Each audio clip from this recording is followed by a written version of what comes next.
নমস্কার বন্ধুরা, ইন্ডিয়ান করবাতায় আপনাদের আবারও স্বাগত। বন্ধুরা, আজকে যে নোটিফিকেশন আলোচনা করব সেটি নুমালীগড় রিফাইনারি লিমিটেড তরফ থেকে বের হয়েছে।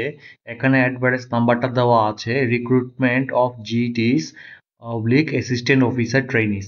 তো চলুন দেখে নিচ্ছি বিস্তারিত। তার আগে একটি ছোট্ট রিকোয়েস্ট, যারা চ্যানেলতে নতুন আসছেন চ্যানেলটি সাবস্ক্রাইব করে নোটিফিকেশন আইকনটি ক্লিক করে রাখবেন পরবর্তী সময়মতো পাওয়ার জন্য। বন্ধুরা, নুমালীগড় রিফাইনারি লিমিটেড, শর্ট ফর্মে এনআরএল বলে, এটি একটি subsidiary of oil India limited, schedule A category Miniratna public sector undertaking PSU. ঠিক আছে, এটি নুমালীগড় ডিস্ট্রিক্ট ইন গোলাঘাট, আসামে অবস্থিত। তো চলুন দেখে নিচ্ছি কি কি পোস্ট আছে। হ্যাঁ, এখানে যে প্রথম পোস্টটি আছে সেটা হচ্ছে graduate engineer trainee civil, job grade E2। সেক্ষেত্রে টোটাল ভ্যাকেন্সি আছে 4টি। পরবর্তী যে ভ্যাকেন্সিটা আছে সেটা graduate engineer trainee mechanical E2। সেক্ষেত্রে টোটাল 12টি ভ্যাকেন্সি আছে। তারপর গ্রাজুয়েট ইঞ্জিনিয়ার ট্রেনি ইনস্ট্রুমেন্টেশন, সেক্ষেত্রে E2 লেভেলে 10টি ভ্যাকেন্সি আছে। পরবর্তী পোস্টটা হচ্ছে গ্রাজুয়েট ইঞ্জিনিয়ার ট্রেনি ইলেকট্রিক্যাল, সেক্ষেত্রে 10টি ভ্যাকেন্সি আছে। দেন গ্রাজুয়েট ইঞ্জিনিয়ার ট্রেনি মেটালার্জি, সেক্ষেত্রে 2টি ভ্যাকেন্সি আছে। তারপর গ্রাজুয়েট ইঞ্জিনিয়ার ট্রেনি কেমিক্যাল, সেক্ষেত্রে 53টি 53 number vacancy. Then graduate engineer trainee computer science, সেক্ষেত্রে 1টি ভ্যাকেন্সি। তারপর অ্যাসিস্ট্যান্ট অফিসার ট্রেনি, সেক্ষেত্রে 6টি ভ্যাকেন্সি আছে। তো চলুন দেখে নিচ্ছি। টোটাল ভ্যাকেন্সি আছে 98। ঠিক আছে, তারপর ক্রাইটেরিয়া কি দেওয়া আছে বন্ধুরা। আপনাদের অনলাইন অ্যাপ্লিকেশন শুরু হয়ে যাবে 20/9/2025 থেকে। Last date of online application সেটা হচ্ছে 10/10/2025। এখানে যে কোয়ালিফিকেশনটা চেয়েছে, বেস ডেটটা হবে 10/10/2025 অনুযায়ী আপনাদের সব কিছু দেখতে লাগবে। ওকে, কোয়ালিফিকেশনে বলা হয়েছে যে GET graduate engineer trainee civil, সেক্ষেত্রে first class bachelor degree in civil engineering from a recognise university অথবা ইনস্টিটিউট অ্যাপ্রুভড বাই এআইসিটি অথবা UGC. Minimum qualifying marks 65% marks লাগবে। ঠিক আছে, এক্ষেত্রে হচ্ছে সিভিল জিইটির জন্য। দেন জিইটি মেকানিক্যাল, সেক্ষেত্রে যারা বিই বিটেক করেছেন 65% নিয়ে পাশ করেছেন ফার্স্ট ক্লাস, তারা এই পোস্টটিতে অ্যাপ্লাই করতে পারবেন। নেক্সট যেটা হচ্ছে জিইটি ইনস্ট্রুমেন্টেশন, সেক্ষেত্রে যারা ইনস্ট্রুমেন্টেশন ইঞ্জিনিয়ারিং অথবা কোনো combination of instrumentation engineering from recognise university থেকে নিয়ে পাশ করেছেন, এআইসিটি অথবা ইউজিসিটি অ্যাপ্রুভ, মিনিমাম কোয়ালিফাইং মার্কস 65% পেয়েছেন, তারা পোস্টটিতে অ্যাপ্লাই করার জন্য যোগ্য। নেক্সট হচ্ছে জিইটি ইলেকট্রিক্যাল, সেই ক্ষেত্রেও বলা হয়েছে যারা ইলেকট্রিক্যাল নিয়ে পাশ করেছেন অথবা কোনো কম্বিনেশন অফ ইলেকট্রিক্যাল ইঞ্জিনিয়ারিং নিয়ে পাশ করেছেন কোনো ইনস্টিটিউট বা ইউনিভার্সিটি থেকে, মিনিমাম পেয়েছেন 65%, তারা পোস্টটিতে অ্যাপ্লাই করতে পারবেন। নেক্সট হচ্ছে জিইটি মেটালার্জি, সেক্ষেত্রেও যারা মেটালার্জি বা মেটালার্জিক্যাল অথবা মেটালার্জিক্যাল অ্যান্ড ম্যাটেরিয়ালস ইঞ্জিনিয়ারিং নিয়ে পাশ করেছেন, অ্যাটলিস্ট 65% পেয়ে পাশ করেছেন, তারা পোস্টটিতে অ্যাপ্লাই করতে পারবেন। পরবর্তী যে কেমিক্যাল, জিইটি কেমিক্যাল, সেক্ষেত্রেও বলা হয়েছে যারা কেমিক্যাল ইঞ্জিনিয়ারিং নিয়ে পাশ করেছেন এবং মিনিমাম 65% স্কোর করেছেন, তারা অ্যাপ্লাই করতে পারবেন। Graduate engineer trainee computer science, সেক্ষেত্রে যারা কম্পিউটার সায়েন্স ইঞ্জিনিয়ারিং নিয়ে পাশ করেছেন এবং মিনিমাম 65% পাশ করেছেন, তারা পোস্টে অ্যাপ্লাই করতে পারবেন।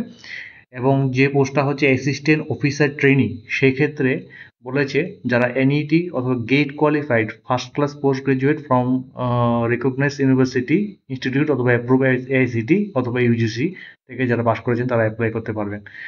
তো এখানে যে ক্রাইটেরিয়া দেওয়া আছে বয়স সীমাটা, যেটা বললাম 10/10/2025 অনুযায়ী ম্যাক্সিমাম 30 ইয়ার্স। হ্যাঁ, অবশ্যই রিল্যাক্সেশন আছে অ্যাজ পার গভর্নমেন্ট রুলস। আর এক্সপিরিয়েন্স ক্ষেত্রে বলা হয়েছে no experience is required for this post, এটা কিন্তু আমি হাইলাইট করে রেখেছি বন্ধুরা। ঠিক আছে, তারপর এখানে যে কাট অফ ডেটটা আমি বারবার বলে দিচ্ছি যে কাট অফ ডেটটা কিন্তু অবশ্যই 10/10/2025 অনুযায়ী হবে। ঠিক আছে, তো তারপর ইম্পর্টেন্ট কি আছে দেখে নিচ্ছি। অনেকেই হয়তোবা আমরা পাস করেছি সিজিপিএ বা ওজিপিএ সিস্টেমে, তো তাদের ক্ষেত্রে অবশ্যই এটা কিন্তু ইকুইভ্যালেন্ট পার্সেন্টেজে কনভার্সন করে কিন্তু আপনারা দেখাতে লাগবে। ঠিক আছে, যখন ফর্ম ফিল আপ করবেন সেটা আপলোড করতে লাগবে অ্যাজ পার কনভার্সন। ওকে, নেক্সট যে পে স্কেলটা আপনাদের দেওয়া হবে সেটা হচ্ছে E2 লেভেলে যারা অ্যাপ্লাই করবেন, সেক্ষেত্রে আপনাদের স্যালারিটা হবে স্কেলটা 50,000 থেকে 1,60,000 টাকা। কস্ট টু কোম্পানি 18.79 লাখ পার অ্যানাম। আর যারা E1 পোস্টে অ্যাপ্লাই করবেন সেই ক্ষেত্রে 40,000 থেকে 1,40,000 টাকা, দ্যাট মিনস 15.34 লাখ পার অ্যানাম। সাথে আপনাদের অন্যান্য পেমেন্টও থাকবে কিন্তু। হ্যাঁ, এখানে বলা হয় যে যারা গ্র্যাজুয়েট ইঞ্জিনিয়ার ট্রেনিংতে অ্যাপ্লাই করবেন তাদের কিন্তু 1 বছরের একটা ট্রেনিং করতে লাগবে। সেক্ষেত্রে স্টাইপেন্ড পাবেন 1 বছর 50,000 টাকা করে, সরি 50,000 করে পাবেন ট্রেনিং পিরিয়ডে। তারপর সাকসেসফুল কমপ্লিশন অফ ট্রেনিং, তারপরে আপনাদের E2 গ্রেডে উন্নতি করে দেওয়া হবে। সেক্ষেত্রে আবার 1 বছরের প্রবাবেশন পিরিয়ড থাকতে লাগবে। আর যারা অ্যাসিস্ট্যান্ট অফিসার ট্রেনিংতে অ্যাপ্লাই করবেন সেই ক্ষেত্রেও বলা হয়েছে যে 1 বছর আপনাদের স্টাইপেন্ড দেওয়া হবে 40,000 per month during training period. After successful completion of training they will be considered placement for officer grade E1 এ আপনাদের উন্নতি করে দেওয়া হবে। সেক্ষেত্রে আপনাদের প্রবাবেশন পিরিয়ড থাকবে আবার 1 বছর। এখানে বলা হয়েছে যে after successful completion training period আপনাদের পার্মানেন্টলি অ্যাবজর্পশন করা হবে। সাথে কোম্পানির কিছু বেনিফিট আছে, ইন্ডাস্ট্রিয়াল ডিয়ারনেস অ্যালাউন্স, এইগুলি মানে যেগুলো পাস আর অন্যান্য অ্যাডমিসিবল অ্যালাউন্স আপনারা পাবেন, ঠিক আছে। এবং বলা হয়েছে সিলেকশন প্রসিডিউরটা কীভাবে, 2টা এক্সাম হবে, সেটা হচ্ছে কম্পিউটার বেসড টেস্ট সিবিটি, দেন পার্সোনাল ইন্টারভিউ। কম্পিউটার বেসড টেস্টের ক্ষেত্রে যারা গ্র্যাজুয়েট ইঞ্জিনিয়ার ট্রেনিংতে অ্যাপ্লাই করবেন সেটা অবজেক্টিভ টাইপ কোশ্চেন হবে, কিন্তু কোনো নেগেটিভ নাম্বার থাকবে না, নো নেগেটিভ মার্ক। আর এটাতে কী টপিক থাকবে, 4টা টপিক থাকবে। সেকশন এ সাবজেক্টগুলি এখানে মেনশন করা আছে, আমি এত বেশি যাচ্ছি না। সেকশন বি যেমন general knowledge, section C knowledge of English language, section D reasoning and numerical ability. এর মধ্যে বলা হয়েছে যে সেকশন এ থেকেই 80% কোশ্চেন কিন্তু আপনাদের আসবে। কম্পিউটার বেসড এক্সাম যারা টেস্ট অ্যাসিস্ট্যান্ট অফিসার ট্রেনিংতে অ্যাপ্লাই করবেন তাদের ক্ষেত্রেও কম্পিউটার বেসড এক্সাম হবে, এটাও অবজেক্টিভ টাইপ হবে। এখানেও কোনো নেগেটিভ নাম্বার থাকবে না, নো নেগেটিভ মার্কিং, ওকে। এখানে কিন্তু যে সেকশনগুলি থাকবে 3টা, comprise of 3 section. Section A তে জেনারেল নলেজ, সেকশন বি তে reasoning and numerical ability, section C তে থাকবেন নলেজ অফ ইংলিশ ল্যাঙ্গুয়েজ। এখানে কিন্তু আপনাদের সেকশন এ তে 60% কোশ্চেন চলে আসবে। হ্যাঁ, এখানে যে নিয়োগটা আপনাদের যারা কম্পিউটার বেসডে পাস করবেন, শর্টলিস্ট হবে, তাদের ক্ষেত্রে পার্সোনাল ইন্টারভিউতে টাকা হবে 1:5 রেশিওতে। কোয়ালিফাইং মার্কসটা যেটা হবে মিনিমাম 50% বোথ স্টেজে, আদার কম্পিউটার বেস সিবিটি তো আপনার 50% পেতে লাগবে, পার্সোনাল ইন্টারভিউতে তো 50% মার্কস মিনিমাম কোয়ালিফাই থাকবে। ফাইনাল সিলেকশনটা হবে total based of CBT, CBT থেকে থাকবে 85% আর 15% থাকবে weightage of PI, personal interview, okay. তারপরে কিন্তু আপনাদের বলে যারা শর্টলিস্ট হয়ে সিলেকশন হবেন তাদের ক্ষেত্রে কিন্তু একটা বন্ড থাকবে, সেই বন্ডটা থাকবে মিনিমাম 3 লাখ। এটা আপনাদের যখন জয়েনিং হয়ে পার্মানেন্ট হয়ে যাবেন তখন আপনাদের সেটা রিফান্ডেবল থাকবে। নেক্সট যেটা ইম্পর্টেন্ট কথা হচ্ছে অ্যাপ্লিকেশন ফি।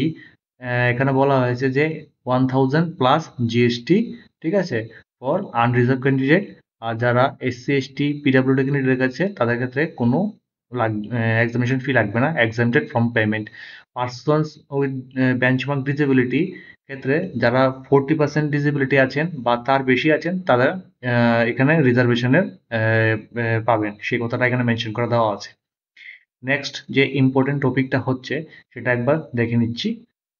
এখানে বলা হয়েছে যে অ্যাপ্লিকেশন প্রসেসটা আপনারা করবেন সেটা কিন্তু আমি লিঙ্কটা হচ্ছে www.nrl.co.in, এখানে ক্যারিয়ার সেকশনে কারেন্ট ওপেনিংসে ক্লিক করে আপনারা রেজিস্ট্রেশনটা করবেন। আমি সবগুলো লিঙ্ক ডেসক্রিপশনে দিয়ে রেখেছি, সেখান থেকেও গিয়েও আপনারা অ্যাপ্লাই করতে পারবেন। তো বন্ধুরা, আজকে ভিডিওটা এতটুকু পর্যন্তই। যদি আমার দেওয়া নোটিফিকেশনটা আপনাদের কোনো কাজে লাগে অবশ্যই সাথে থাকবেন। ধন্যবাদ।